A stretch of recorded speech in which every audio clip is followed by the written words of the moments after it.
प्रेक्षक मित्रांनो, आजची कथा ऐकण्यापूर्वी मला तुम्हाला एक प्रश्न विचारायचा आहे. तुम्ही कधी विचार केला आहे का, ज्या वडिलांनी आपल्या तरुणपणातील प्रत्येक आनंद तुमच्या नावावर केला, आपल्या प्रत्येक रात्री तुमच्या सुंदर स्वप्नांसाठी अर्पण केली, त्याच वडिलांना एक दिवस त्यांचाच मुलगा घराबाहेर काढण्याची तयारी करू लागला, तर त्या वृद्ध बापाच्या छातीत काय वेदना होत असतील.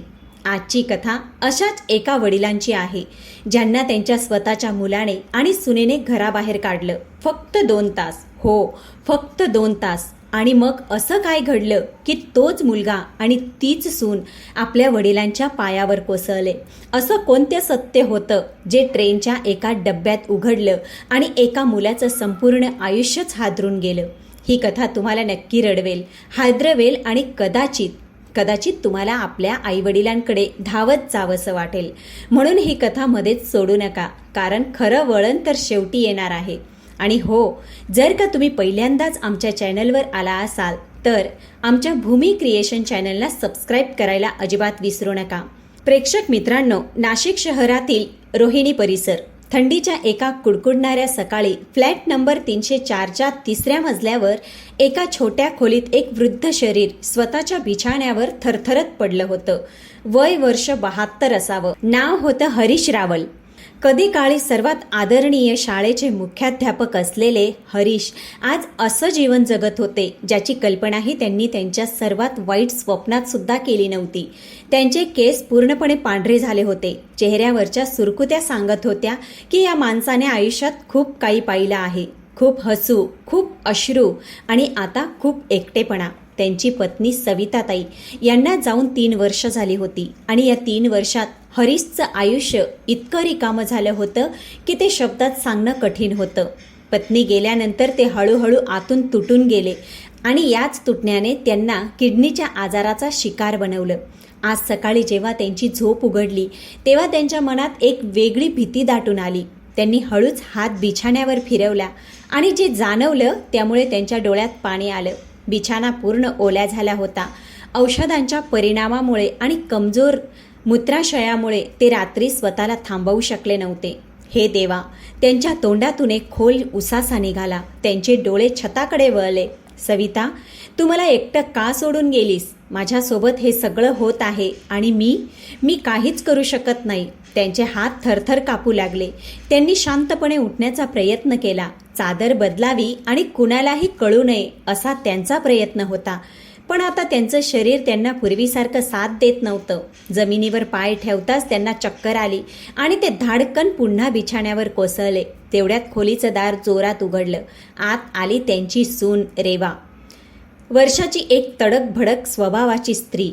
32 वर्षाची एक तडक फडक स्वभावाची स्त्री, जिच्या डोळ्यात सकाळपासून राग भरलेला होता.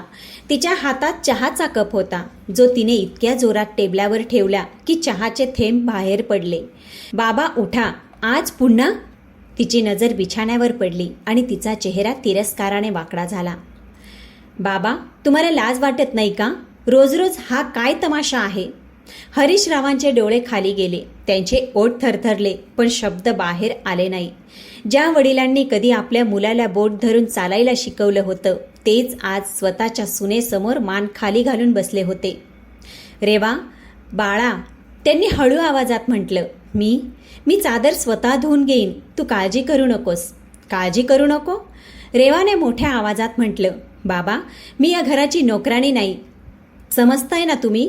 माझंही एक आयुष्य आहे, माझंही काही स्वप्न आहेत आणि रोज सकाळी उठून हे सगळं साफ करणं हा माझा आयुष्याचा उद्देश नाही. बाहेर हॉलमध्ये त्यांचा मुलगा सुजय आपल्या आईने आणलेल्या स्कूटीची चावी शोधत बसला होता. 30 वर्षाचा सुजय एका मल्टीनॅशनल कंपनीत वरिष्ठ व्यवस्थापक होता. नाशिक शहरातील महागड्या भागात फ्लॅट, गाडी आणि सुंदर पत्नी. बाहेरून पाहिलं तर त्यांचं आयुष्य एकदम परिपूर्ण दिसत होतं. पण या परिपूर्ण चित्रावर एक डाग होता. त्याचे वृद्ध वडील, जे आता त्याला ओझं वाटू लागले होते. रेवाचा आवाज ऐकून सुजय खोलीकडे आला. काय झालं रेवा? सकाळी सकाळी का ओरडतेस? रेवाने त्याच्याकडे तीक्ष्ण नजरेनं पाहिलं. काय झालं? जाऊन बघ आपल्या वडिलांची खोली. हेच झालंय आणि ही काही पहिली वेळ नाही. मी कंटाळले आहे. बस आता अजून नाही. सुमितने खोलीत डोकावून पाहिलं, पण त्याच्या चेहऱ्यावर एका मुलाच्या चेहऱ्यावर असावं तसं दुःख नव्हतं. उलट चिडचिड होती, थकवा होता आणि आता यांच्यापासून सुटका कशी मिळवायची असा भाव होता. बाबा, सुमित थंड आवाजात म्हणाला, हे काय चाललंय? तुम्ही थोडं कंट्रोल नाही का करू शकत? रेवाला किती त्रास होतो समजतं ना तुम्हाला? हरीश रावांनी आपल्या मुलाकडे पाहिलं. एका क्षणासाठी त्यांना तो छोटासा सुजय आठवला, जो कधी त्यांच्या मांडीवर बसून बाबा बाबा म्हणत थकत नसे. तोच सुजय आज त्यांच्या समोर एका अनोळखी माणसासारखा उभा होता. बाळा, त्यांचा आवाज थरथरला. हे आजारपणामुळे होतं. डॉक्टरांनी सांगितलं होतं ना, माझी किडनी कमजोर आहे. आजार आजार आजार. रेवाने हात हवेत हलवत म्हटलं, प्रत्येक गोष्टीला आजाराचं कारण. बाबा, तुम्ही आता आमच्यासोबत राहू शकत नाही. बस, माझा निर्णय अंतिम आहे. हरीश रावांचं हृदय जणू थांबूनच गेलं. त्यांनी आपल्या मुलाकडे आशेने पाहिलं. कदाचित तो काही बोलेल, कदाचित तो त्यांना वाचवेल. पण सुजय शांत होता. खूप वेळ शांत राहिल्यानंतर त्याने एक खोल श्वास घेतला आणि म्हणाला, बाबा, रेवा काही चुकीचं बोलत नाहीये. तुम्हीच सांगा, हे असं किती दिवस चालणार? मी विचार केला आहे, तुम्हाला दुसरीकडे शिफ्ट करावं. दुसरीकडे म्हणजे? हरीश रावांचा आवाज पुन्हा थरथरला. म्हणजे एका खूप चांगल्या वृद्धाश्रमामध्ये. बाबा, मी चौकशी केली आहे. तिथे तुमची काळजी घेण्यासाठी नर्स असेल, डॉक्टर असतील. तुम्ही तिथे जास्त आनंदी राहाल. वृद्धाश्रम हा शब्द हरीश रावांच्या कानात वितळलेल्या शिशासारखा उतरला. त्यांचं पूर्ण शरीर बधीर झालं, डोळे विस्फारले गेले. वृद्धाश्रम. त्यांच्या ओठांवरून हा शब्द मोठ्या मुश्किलीनं बाहेर पडला. हो बाबा, आता दुसरा मार्ग नाहीये. सुजयने चेहरा वळवला. त्याला आपल्या वडिलांच्या डोळ्यात पाहावत नव्हतं. रेवाच्या चेहऱ्यावर समाधानाचं हास्य उमटलं. अनेक महिन्यांपासून ती जी गोष्ट बोलत होती ती आज अखेर सुजयच्या तोंडून बाहेर पडली होती. बाळा, हरीश रावांनी सुजयचा हात पकडण्याचा प्रयत्न केला. मला तिथे पाठवू नकोस रे. मी निघून जाईन, माझ्या भावाकडे कुठेही राहीन. पण मला या घरातून काढ. त्या आश्रमात नको पाठवू. तिथे मी मरून जाईन बाळा. सुजयने आपला हात झटकून घेतला. बाबा, तुम्ही भावनिक होऊ नका. निर्णय झाला आहे. उद्या सकाळच्या ट्रेनने तुम्ही जाणार आहात. रात्रीच्या शांततेत हरीशराव आपल्या बिछाण्यावर पडले होते. त्यांचे डोळे छताकडे लागले होते, पण ते काहीच पाहत नव्हते. त्यांच्या आत एक ज्वालामुखी फुटत होता आणि तो आपल्या छातीत दाबून ठेवत होते. त्यांनी टेबलावर ठेवलेला पत्नी सविताचा फोटो हातात घेतला आणि त्या फोटोवरून प्रेमाने हात फिरवला. सविता, पाहते आहेस ना, ज्या सुजयसाठी आपण आपला प्रत्येक आनंद त्यागला, त्याच्यासाठी मी रात्रभर ट्युशन्स घेतल्या, जेणेकरून त्याला परदेशात शिकवता येईल. तोच सुजय आज मला. त्यांच्या डोळ्यातून अश्रू वाहू लागले. फोटोही ओला झाला. तू बरोबर म्हणायची सविता. मुलांना इतकंही वाढवू नये की एक दिवस ते तुमच्या पायावरील धूळ सुद्धा साफ करायला तयार होणार नाहीत. बाहेर हॉलमध्ये मात्र सुजय आणि रेवाच्या आनंदाचं वातावरण होतं. रेवाने सुजयसाठी खास जेवण बनवलं. पिझ्झा, पास्ता आणि चॉकलेट केक. जणू काही सण साजरा होत होता. थँक्यू सुजय. रेवाने त्याचा हात धरला. खूप खूप धन्यवाद. कितीतरी दिवसांनी मला इतकं हलकं वाटतंय. उद्या बाबा गेले ना, तर असं वाटेल जणू माझ्या छातीवरचा डोंगर उतरला आहे. सुजयने हसत आपल्या पत्नीकडे पाहिलं. बस, आता खूप झालं रेवा. आता आपलं आयुष्य फक्त आपलं असेल. उद्या बाबांना ट्रेनमध्ये बसवून मी थेट ऑफिसला जाईन आणि संध्याकाळी आपण दोघं डिनरला जाऊ. आपल्या नवीन आयुष्याची सुरुवात करू. रेवाने डोळे बंद केले आणि एक खोल श्वास घेतला. एक नवीन सुरुवात? पण त्या दोघांना माहीत नव्हतं की पुढचे 24 तास त्यांच्या आयुष्याला इतकं बदलून टाकणार होते की ते आयुष्यभर ही रात्र आठवून थरथर कापतील. पुढच्या दिवशी सकाळी 5 वाजता नाशिक रेल्वे स्टेशनावर थंडीचं धुकं सगळीकडे पसरलं होतं. प्लॅटफॉर्म नंबर 7वर जाणारी शताब्दी एक्सप्रेस उभी होती. हरीशराव हातात एक छोटी बॅग घेऊन ट्रेनकडे चालत होते. त्यांच्या मागे सुजय होता. दोघांच्या मध्ये अशी शांतता होती जी शब्दांपेक्षा जास्त काही सांगत होती. बाबा, तुमची सीट B1 कोचमध्ये आहे, नंबर 23. तिथे पोचल्यावर मामांना फोन करा. ते स्टेशनवर तुम्हाला घेण्यासाठी येतील. हरीशरावांनी फक्त मान हलवली. शब्द त्यांच्या घशात अडकले होते. जेव्हा ट्रेनच्या दरवाजाजवळ पोहोचले तेव्हा ते एक क्षण थांबले. मागे वळून आपल्या मुलाकडे पाहिलं. सुजय, हो बाबा. बाळा, एकदा आईला सांग, तिचा हरीश शेवटपर्यंत तुझ्यासोबत राहू इच्छित होता. सुजयने नजर चुकवली. बाबा ट्रेन सुटेल, चला लवकर. हरीशरावांच्या डोळ्यात पुन्हा पाणी आलं. ते हळूहळू ट्रेनमध्ये चढले. आपल्या सीटपर्यंत गेले आणि खिडकीजवळ बसले. बाहेर सुजय उभा होता. तो फोनवर कुणाशी तरी बोलत होता, कदाचित रेवाशी. त्याच्या चेहऱ्यावर ते दुःख नव्हतं जे एका मुलाच्या चेहऱ्यावर असायला हवं जेव्हा तो आपल्या वृद्ध वडिलांना या वयात एकटं पाठवत असतो. ट्रेनची शिट्टी वाजली. हरीशरावांनी शेवटच्यांदा आपल्या मुलाकडे पाहिलं आणि हलकेच हात हलवला. सुजयने हे उत्तर दिलं, पण त्याची नजर अजूनही फोनवरच होती. ट्रेन हळूहळू प्लॅटफॉर्मवरून पुढे सरकू लागली आणि हरीशरावांच्या डोळ्यातून अश्रू वाहू लागले, जे खिडकी बाहेरच्या धुक्यात विरून गेले. ट्रेनने वेग पकडला. हरीशराव आपल्या सीटवर मान खाली घालून बसले होते. अचानक त्यांच्या समोरच्या सीटवर कुणीतरी येऊन बसलं. साधारण 35-36 वर्षाचा एक तरुण. साधा कुर्ता पायजमा घातलेला. चेहऱ्यावर एक वेगळे शांत समाधान. त्याच्या हातात एक पिशवी होती, ज्यात काही पुस्तकं आणि एक डब्बा होता. त्या तरुणाने हरीशरावांकडे पाहिलं आणि हसत म्हणाला, नमस्ते अंकल, कसे आहात? हरीशरावांनी हळूच मान वर केली. नमस्ते बाळा, ठीक आहे. पण त्यांचा आवाज थरथरत होता. डोळे लाल झाले होते आणि गेल्या काही तासात त्यांनी सहन केलेलं दुःख त्यांच्या चेहऱ्यावर स्पष्ट दिसत होतं. त्या तरुणाने काही क्षण हरीशरावांकडे पाहिलं, मग आपला डब्बा काढला. अंकल, माझं नाव आरव आहे. आईने पराठे बनवले आहेत, तुम्हीही खा. एकट्याने खायला बरं वाटत नाही. हरीशरावांनी नकार द्यायचा प्रयत्न केला, पण आरवच्या डोळ्यात इतकं आपुलकीचे भाव होते की ते नाही म्हणू शकले नाहीत. खाता खाता बोलणं सुरू झालं. अंकल, तुम्ही कुठे चाललात? हरीशरावांनी काही क्षण शांत राहिले, मग हळू आवाजात म्हणाले, सिन्नर, एका नातेवाईकाकडे. आरवने त्यांच्या चेहऱ्याकडे पाहिलं. त्याला समजायला वेळ लागला नाही की ही पूर्ण सत्य गोष्ट नाही. आणि तुम्ही? हरीशरावांनी विषय बदलण्यासाठी विचारलं. मीही सिन्नर चाललो आहे अंकल, माझ्या आईला आणायला. आईला आणायला? आईला आणायला? ती तिथे एकटी आहे? नाही अंकल. आरवने खोल श्वास घेतला. खरं तर माझी आई मागच्या 6 महिन्यांपासून सिन्नरला एका आश्रमात आहे. माझ्या मोठ्या भावाने तिला तिथे पाठवलं. हे शब्द ऐकून हरीशरावांचं हृदय जोरात धडधडू लागलं.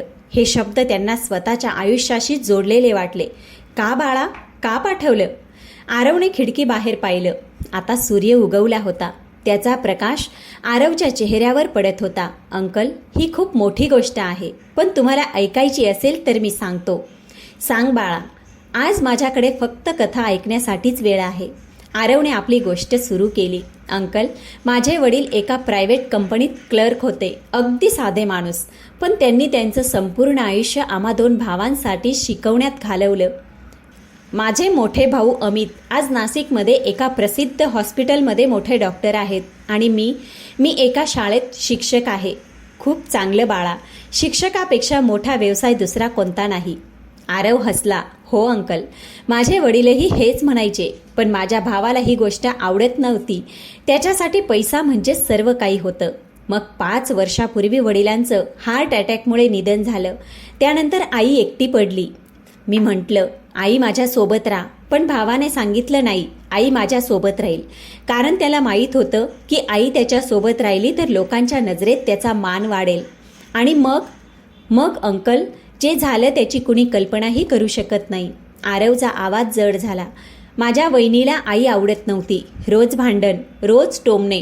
आई हळूहळू आतून तुटत गेली. एक दिवस भावाने अचानक सांगितलं की आईला सिन्नरच्या एका आश्रमात पाठवत आहोत. तिथे आध्यात्मिक वातावरण आहे, आईला बरं वाटेल. हा त्याचा तर्क होता. आणि तू काही बोलला नाहीस? बोललो अंकल, खूप बोललो. मी म्हटलं, दादा, आईला माझ्याकडे पाठवा. पण भावाने विचारलं, तुझ्याकडे आहे तरी काय? छोटंसं घर, छोटासा पगार, आई तिथे कशी राहील? मी म्हटलं, दादा, आईला मोठ्या घराची नाही, मोठ्या मनाची गरज आहे. पण तो ऐकायलाच तयार नव्हता. हरीशरावांच्या डोळ्यात अश्रू आले. त्यांना स्वतःची कथा त्या मुलाच्या आईच्या कथेत दिसू लागली. मग बाळा, पुढे काय झालं? मग आईला आश्रमात पाठवलं गेलं. मी दर 15 दिवसांनी तिला भेटायला जायचो, पण प्रत्येक वेळी तिला पाहून माझं हृदय तुटायचं. ती हळूहळू कोमेजत चालली होती. अंकल, तुम्हाला माहीत आहे का, एका आईसाठी सर्वात मोठं दुःख काय असतं? हरीश रावांनी मान हलवली. सर्वात मोठं दुःख हे नसतं की तिचा मुलगा तिला सोडून देतो. सर्वात मोठं दुःख हे असतं की लोक तिला विचारतात, अगं तुझा मुलगा कुठे आहे, आणि तिच्याकडे उत्तरच नसतं. तेवढ्यात ट्रेन एका स्टेशनवर थांबली. चहा चहा असा आवाज ऐकू येऊ लागला. आरवने 2 चहा घेतले. एक हरीश रावांना दिला. मग मी एक निर्णय घेतला अंकल. मी माझ्या पत्नी प्रियाशी बोललो. प्रिया म्हणजे देवदूत आहे अंकल. तिने एक क्षणही विचार केला नाही. ती म्हणाली, आरव, आईला घेऊन ये, आपल्याजवळ ठेव. तुझ्या आईशिवाय माझं घर अपूर्ण आहे. हरीश रावांनी पहिल्यांदाच आरवच्या डोळ्यात पाहिलं. त्या डोळ्यात एक वेगळीच चमक होती. प्रियाने सांगितलं, आरव, आपण कितीही गरीब असलो तरी आपल्या आईची भाकरी आपल्या घरातच शिजेल. माझा मुलगा आपल्या आजीच्या मांडीवर झोपेल. आणि आता अंकल, मी आईला घेण्यासाठी चाललो आहे. आज माझ्या आयुष्यातला सर्वात खास दिवस आहे. आज 6 महिन्यानंतर माझी आई पुन्हा आपल्या घरी परत येणार आहे. त्या घरात तिथे ती कायम राहील. माझ्याकडे फार पैसे नाहीत अंकल, पण माझ्याकडे खूप सारं प्रेम आहे. हे ऐकताच हरीश रावांच्या डोळ्यातून अश्रू वाहू लागले. त्यांनी आपला चेहरा दुसऱ्या बाजूला वळवला. आरवने ते पाहिलं. तो त्यांच्या जवळ आला. अंकल, काय झालं? तुम्ही का रडत आहात? हरीशने आरवचा हात पकडला. त्यांचे ओठ थरथरत होते. बाळा, तुझ्यासारखा मुलगा सगळ्यांना मिळो. तुझ्या पत्नीसारखी सून प्रत्येक घरात येवो. माझा मुलगाही असा असता तर. आणि मग हरीश रावांनी ते सगळं सांगितलं जे त्यांनी अनेक महिन्यापासून आपल्या छातीत दाबून ठेवलं होतं. त्यांनी सांगितलं की त्यांची सून त्यांचा तिरस्कार कसा करत होती. त्यांचा मुलगा त्यांच्या वेदना पाहूनही दुर्लक्ष कसा करत होता. आणि आज सकाळी त्यांना वृद्धाश्रमात कसं पाठवलं जात होतं. त्याच सिन्नरच्या आश्रमात, जिथे आरवची आई होती. आरव शांतपणे ऐकत राहिला. त्याच्या डोळ्यातही अश्रू आले. त्याने हरीश रावांचा हात घट्ट पकडून ठेवला होता. जेव्हा हरीश रावांनी आपली गोष्ट पूर्ण केली तेव्हा आरवने एक खोल श्वास घेतला. अंकल, एक गोष्ट विचारू? विचार ना बाळा. तुमच्या मुलाचं नाव काय आहे? सुजय रावल. एका मल्टीनॅशनल कंपनीत मॅनेजर आहे. आरव काहीतरी विचार करू लागला. मग त्याने आपला फोन काढला आणि काहीतरी शोधू लागला. अंकल, हा तुमचा मुलगा आहे का? त्याने फोन हरीश रावांना दाखवला. फोनमध्ये एक प्रोफाईल होतं. Sujay Rawal, diamond energy company, senior manager. हो बाळा, हाच माझा सुजय. आरवच्या चेहऱ्यावर एक वेगळाच भाव आला. त्याचे डोळे चमकले. अंकल, ही जी डायमंड एनर्जी कंपनी आहे तिचे मालक कोण आहेत हे तुम्हाला माहीत आहे का? नाही बाळा, मला काय माहीत. अंकल, या कंपनीचे मालक आहेत मिस्टर राजीव. आणि राजीव माझे खूप जवळचे नातेवाईक आहेत. खरं तर ते माझे काका आहेत, माझ्या वडिलांचे धाकटे भाऊ. हे ऐकून हरीशराव थक्क झाले. अंकल, राजेश काका कालच माझ्याशी बोलत होते. त्यांना त्यांच्या कंपनीसाठी नवीन VP हवा आहे. आणि एक गोष्ट सांगू, माझ्या एका शब्दावर ते कुणालाही नोकरीवर ठेवू शकतात आणि कुणालाही काढूनही टाकू शकतात. आरवने हरीश रावांचा हात घट्ट पकडला. अंकल, आज मी तुमच्यासोबत आहे. आज तुम्ही एकटे नाही. ट्रेन पुन्हा एका स्टेशनवर थांबली. आरवने आपला फोन काढला आणि कुणाला तरी कॉल केला. हॅलो प्रिया. हो, मी आरव बोलतोय. तुला एक काम करायचं आहे, नीट ऐक. दुसऱ्या बाजूने प्रिया म्हणाली. हो बोल. प्रिया, ट्रेनमध्ये मला एक अंकल भेटले आहेत. त्यांची गोष्ट अगदी आईसारखीच आहे. त्यांचा मुलगा त्यांना वृद्धाश्रमात पाठवत आहे. पण मी ठरवलं आहे, मी त्यांना तिथे जाऊ देणार नाही. मग काय करणार? मी त्यांना परत नाशिकला घेऊन येणार आहे. आणि एक काम कर, राजेश काकांना फोन कर. त्यांना सांग, एक खूप महत्त्वाची गोष्ट बोलायची आहे. मी आज संध्याकाळपर्यंत नाशिकला पोहोचतो. आणि तुझी आईला आज नाही, उद्या घेऊन येईन. पण आधी या अंकलचं काम महत्त्वाचं आहे. ठीक आहे आरव? जसं तू सांगशील तसं. आरवने फोन ठेवला आणि हरीश काकांकडे पाहिलं. अंकल, आता माझं नीट ऐका. आपण पुढच्या स्टेशनवर उतरू आणि तिथून परत नाशिकला जाऊ. आज तुम्ही वृद्धाश्रमात जाणार नाही. आज तुम्ही तुमच्या घरी जाणार आहात. पण बाळा, माझ्या मुलाने तर. काका, आज तुमचा मुलगा तेच करेल जे त्याने आधीपासून करायला हवं होतं. मी तुम्हाला वचन देतो. तिकडे नाशिकमध्ये सुजय आपल्या ऑफिसमध्ये होता. सकाळचे 11 वाजले होते. त्याच्या मनात एक विचित्र हलकं वाटणं होतं. बाबा आता सिन्नरला पोहोचले असतील. आता घरी जाऊन रेवासोबत नवीन आयुष्य सुरू होईल. तेवढ्यात त्याच्या फोनवर एक मेसेज आला. तो त्याच्या बॉस राजेश यांचा होता. सुजय, आज संध्याकाळी 6 वाजता माझ्या ऑफिसमध्ये ये, खूप महत्त्वाची मीटिंग आहे. हे वाचून सुजय आनंदी झाला. महत्त्वाची मीटिंग? कदाचित प्रमोशनबद्दल असेल. सुजयने लगेचच रेवाला फोन केला. रेवा, राजेश सरांनी मला बोलवलं आहे आज संध्याकाळी 6 वाजता. कदाचित काही चांगली बातमी असेल. वाव सुजय, आज तर आपल्या आयुष्यातला सर्वात खास दिवस आहे. बाबाही गेले आणि आता प्रमोशनही मिळणार. आपल्या सगळ्या अडचणी संपत आहेत. सुजय हसला, पण त्याला कल्पनाही नव्हती की संध्याकाळी 6 वाजता जे होणार होतं ते त्याचं संपूर्ण आयुष्य हादरवून टाकणार होतं. संध्याकाळी 5:30 वाजता आरव आणि हरीश जुन्या नाशिक रेल्वे स्टेशनवर उतरले. आरवने एक टॅक्सी घेतली. अंकल, माझ्यासोबत चला, आपण थेट डायमंड एनर्जीच्या ऑफिसमध्ये जात आहोत. पण बाळा, मी तिथे जाऊन काय करणार? काका, तुम्हाला काहीच करायचं नाही, फक्त माझ्यासोबत बसायचं, बाकी सगळं मी सांभाळेन. टॅक्सी डायमंड एनर्जीच्या ऑफिसकडे निघाली. आरवने राजेश काकांना फोन केला. काका, मी ऑफिसला येतोय, एक खूप महत्त्वाची गोष्ट आहे. ये बाळा, मी तुझी वाट पाहतोय. संध्याकाळी 6 वाजायला 5 मिनिटं बाकी असताना डायमंड एनर्जीचा 20वा मजला, राजेश यांचं केबिन. आरव हरीश रावांचा हात धरून आत आला. राजेश काका खुर्चीतून उठले. आरव, ये बाळा. आणि हे कोण आहेत? काका, हे हरीश अंकल आहेत आणि यांची एक गोष्ट आहे जी तुम्हाला ऐकावी लागेल. राजेश काकांनी हरीश रावांना खुर्चीवर बसवलं. सांगा अंकल, काय झालं? आरवने संपूर्ण कथा सांगितली. हरीश रावांची संपूर्ण गोष्ट, त्यांच्या मुलाने त्यांना वृद्धाश्रमात कसं पाठवलं, ट्रेनमध्ये त्यांची भेट कशी झाली आणि आता ते परत कसे आले. राजेश काका शांतपणे ऐकत राहिले. त्यांचा चेहरा हळूहळू लाल होत गेला. जेव्हा आरवने सांगितलं की हरीश काकांचा मुलगा सुजय डायमंड एनर्जीमध्ये सिनियर मॅनेजर आहे, तेव्हा राजेश काका थक्क झाले. काय? सुजय रावल? तोच सुजय जो माझ्या कंपनीत काम करतो? हो काका, आणि आज संध्याकाळी 6 वाजता तुम्ही त्याला बोलवलं आहे. राजेश काका खुर्चीत बसले आणि खोल श्वास घेतला. मी त्याला प्रमोशन देण्यासाठी बोलवलं होतं, पण आता मी त्याला असा धडा शिकवणार आहे जो तो आयुष्यभर विसरणार नाही. राजेश काकांनी हरीश रावांचा हात धरला. अंकल, तुम्ही इथेच बसा, कुठेही जाणार नाही, ही खुर्ची तुमची आहे. मग त्यांनी इंटरकॉमवर सांगितलं, मीना, सुजय रावल आला की त्याला थेट माझ्या कॅबिनमध्ये पाठव आणि हो, मीटिंग रूममध्ये सगळ्या वरिष्ठ अधिकाऱ्यांनाही बोलव. आज एक खास मीटिंग आहे. बरोबर 6 वाजता सुजय लिफ्टमधून बाहेर आला. त्याच्या चेहऱ्यावर एक गर्व होता. सूट टाय एकदम व्यवस्थित होती. त्याने केसांवर हात फिरवला आणि राजेश सरांच्या कॅबिनकडे चालू लागला. रिसेप्शनिस्ट म्हणाली, सुजय सर, राजेश सरांनी तुम्हाला थेट कॅबिनमध्ये बोलवलं आहे. सुजय हसला. ठीक आहे. तो कॅबिनच्या दरवाजापाशी पोचला. दार ठोठावलं. कमीन. राजेश सरांचा आवाज आला. सुजयने दार उघडलं आणि आत पाऊल टाकलं, पण आतलं दृश्य पाहताच त्याचे पाय जणू जमिनीत खिळले. कॅबिनमध्ये राजेश सरांसोबत आणखी एक माणूस बसला होता. त्याचे स्वतःचे वडील हरीशराव, ज्यांना तो आज सकाळी वृद्धाश्रमात पाठवून आला होता. सुजयचं पूर्ण शरीर थरथरू लागलं. कपाळावर घाम आला. बाबा, तुम्ही इथे? तुम्ही तर? राजेश सर शांतपणे म्हणाले. बस सुजय. पण सर, बाबा इथे कसे? मी सांगितलं ना, बस. राजेश सरांच्या आवाजात अशी ताकद होती जी सुजयने याआधी कधी ऐकली नव्हती.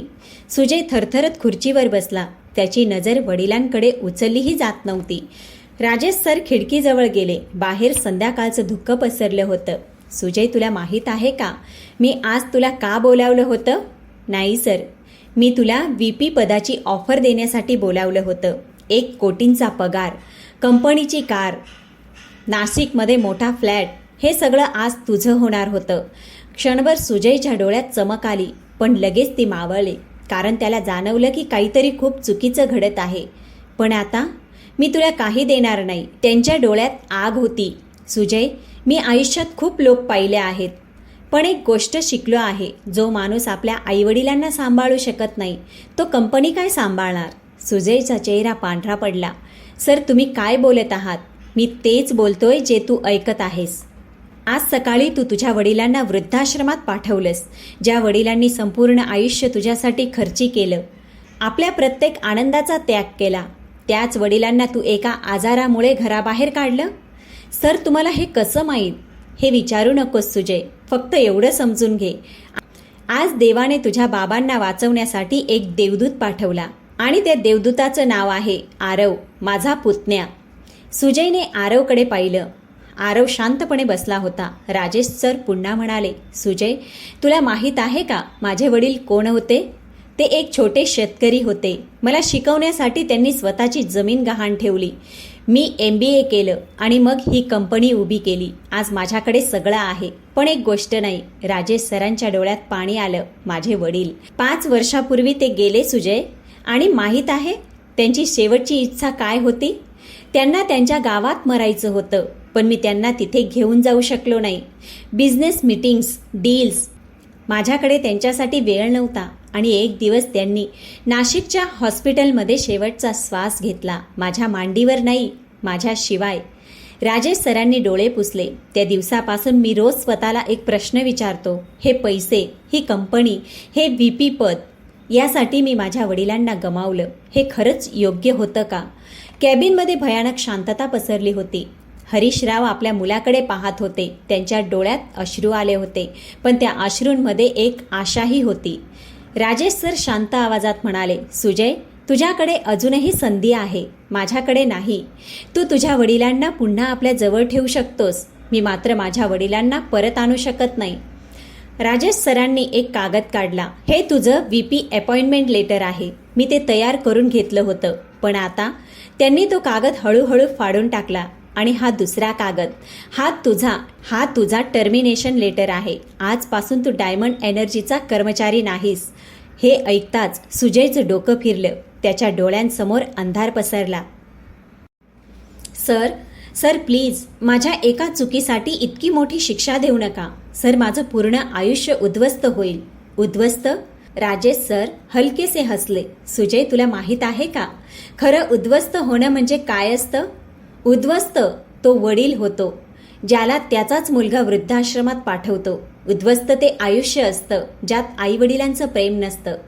राजेश सरांनी खोल श्वास घेतला. पण सुजय, मी तुला एक संधी देतो, एक शेवटची संधी. सुजयच्या डोळ्यात आशेची चमक आली. संधी? कशी संधी सर?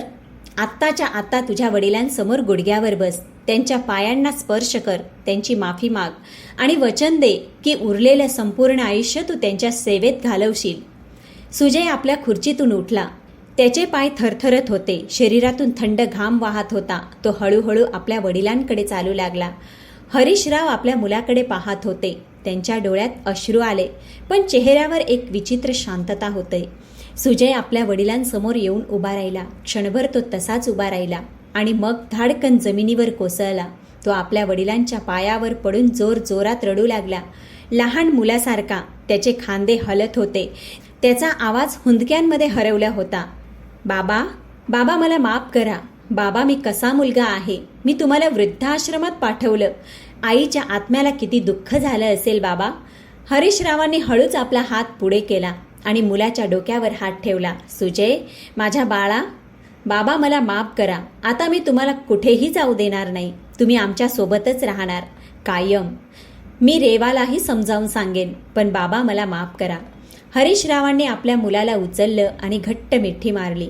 बाप आणि मुलगा दोघेही रडत होते. राजेश सर एका बाजूला उभे राहून हे सगळं पाहत होते. त्यांच्या डोळ्यातूनही अश्रू वाहू लागले. आरव सुद्धा रडत होता.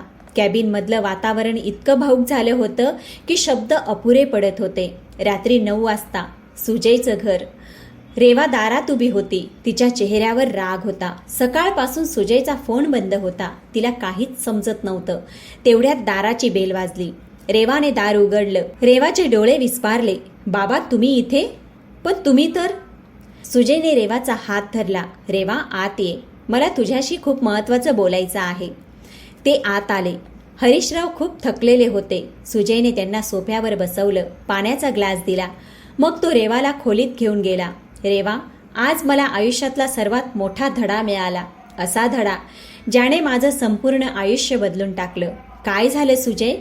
तू मला काही न सांगता बाबांना परत घेऊन आलास? सुजयने रेवाला सगळं सांगितलं. आरवबद्दल, राजेश सरांबद्दल, टर्मिनेशन लेटरबद्दल, सगळं काही. रेवा शांतपणे ऐकत राहिली. तिच्या डोळ्यातून अश्रू वाहू लागले, पण हे अश्रू रागाचे नव्हते, ते लाजेचे होते. सुजय, तुझी नोकरी? रेवा, राजेश सरांनी मला एक संधी दिली आहे. ते म्हणाले, पुढचे 6 महिने जर माझे वडील आनंदात राहिले, जर त्यांना माझ्या घरात सन्मान मिळाला तर माझी नोकरी वाचेल. पण जर त्यांना एकदाही त्रास झाला तर कंपनीतून कायमची सुट्टी मिळेल. रेवा जोरात रडू लागली. सुजय, मी किती वाईट माणूस आहे. मी माझ्या सासऱ्यांना किती काही बोलले. मी त्यांना ओझं समजलं, पण ते ओझं नव्हते सुजय. ते तर आपल्यासाठी आशीर्वाद होते. ती धावत हॉलमध्ये आली. हरीशराव सोफ्यावर बसले होते. रेवा त्यांच्या पायावर कोसळली. बाबा, मला माफ करा. मी खूप वाईट सून आहे. मी समजू शकले नाही की तुम्ही आमच्यासाठी किती महत्त्वाचे आहात. बाबा, खरंच मला माफ करा. हरीशरावांनी थरथरता हात तिच्या डोक्यावर ठेवला. उठ बाळा, सून म्हणजे मुलगी असते. तू माझी मुलगी आहेस. तुझी काही चूक नाही. चूक तर माझी होती. मी तुला माझ्या मुलीसारखं समजू शकलो नाही. आणि मग त्या घरात असं दृश्य होतं जे कुणालाही रडवेल. एक मुलगा, एक सून आणि एक वडील, तिघेही एकमेकांना मिठी मारून रडत होते. बाहेर आकाशात चंद्र चमकत होता आणि कुठेतरी एका फोटोमध्ये सविताताई हसत होत्या. 6 महिने उलटून गेले. हरीशरावांचं घर आता स्वर्गासारखं झालं होतं. रेवा रोज सकाळी आपल्या सासऱ्यांसाठी चहा बनवायची, त्यांची खोली स्वच्छ करायची, औषधं वेळेवर द्यायची आणि सगळ्यात महत्त्वाचं म्हणजे ती रोज संध्याकाळी त्यांच्यासोबत बसून गप्पा मारायची. सुजयनेही आपलं संपूर्ण आयुष्य बदलून टाकलं होतं. तो ऑफिसमधून लवकर यायचा, वडिलांसोबत जेवायचा, त्यांना फिरायला घेऊन जायचा, त्यांचं प्रत्येक बोलणं ऐकायचा. राजेश सरांनी सुजयला फक्त नोकरीवर परत घेतलं नाही, तर त्याला VP पदही दिलं. पण आता त्या पदाला सुजयसाठी काहीच अर्थ उरला नव्हता. त्याच्यासाठी त्याच्या वडिलांचे साथच सर्व काही होतं. आरवची आईही आता आरवसोबत राहत होती. दोन्ही कुटुंब आता जवळचे मित्र झाले होते. एका संध्याकाळी हरीश आणि सुजय छतावर बसले होते. बाळा, हो बाबा, माहितीये आज तुझ्या आईची पुण्यतिथी आहे. सुजयच्या डोळ्यात पाणी आलं. बाबा, मी विसरलो होतो. काही हरकत नाही बाळा, मला तुला एक गोष्ट सांगायची आहे. तुझी आई एकदा मला म्हणाली होती, सुजय माझा सर्वात प्रिय मुलगा आहे. तो मला कधीच निराश करणार नाही. आणि बाळा, आज तू तिचं म्हणणं खरं सिद्ध केलंस. हरीशरावांनी आपल्या मुलाला मिठी मारली. वर आकाशात तारे चमकले आणि त्यातला एक तारा सर्वात जास्त चमकत होता, हसत होता. तर प्रेक्षक मित्रांनो, ही होती हरीशराव आणि सुजयची कहाणी. अशी कथा जी आपल्याला सांगते की आई वडील हे आपल्या आयुष्यातलं सर्वात मौल्यवान धन असतं. असं धन ज्याची किंमत आपल्याला ते आपल्यापासून दूर गेल्यावरच कळते. प्रेक्षक मित्रांनो, लक्षात ठेवा, आज तुम्ही जे काही आहात, ज्या ठिकाणी आहात, त्यामागे तुमच्या आईवडिलांच्या आशीर्वादाचा खूप मोठा वाटा आहे. त्यांची मेहनत आहे, त्यांचा त्याग आहे. आणि एक दिवस जेव्हा ते वृद्ध होतात ना, तेव्हा त्यांना तुमची गरज असते. त्यावेळी त्यांना सोडून देणं हे पाप आहे, खूप मोठं पाप. ज्या आईने तुम्हाला 9 महिने पोटात वाढवलं, ज्या वडिलांनी आपल्या प्रत्येक आनंदाचा त्याग तुमच्यासाठी केला, त्यांच्या एका हास्यासाठी आपण आपलं संपूर्ण जगही अर्पण करायला तयार असलं पाहिजे. म्हणून मित्रांनो, जर तुमचे आईवडील तुमच्यासोबत असतील तर त्यांना मिठी मारा, त्यांच्या पायांना स्पर्श करा, त्यांना सांगा की तुम्ही त्यांच्यावर किती प्रेम करता. कारण एक दिवस जेव्हा ते तुमच्यासोबत नसतील तेव्हा हे क्षण तुम्हाला खूप आठवतील. जर ही कथा तुमच्या मनाला स्पर्शून गेली असेल तर कृपया व्हिडिओला लाईक अवश्य करा, चॅनलला सबस्क्राईब करा आणि बेल आयकॉन प्रेस करून हाईप करायला विसरू नका, जेणेकरून अशाच मनाला भिडणाऱ्या कथा तुम्हाला सर्वात आधी पाहायला मिळतील. तर प्रेक्षक मित्रांनो, भेटूया पुढच्या व्हिडिओसोबत.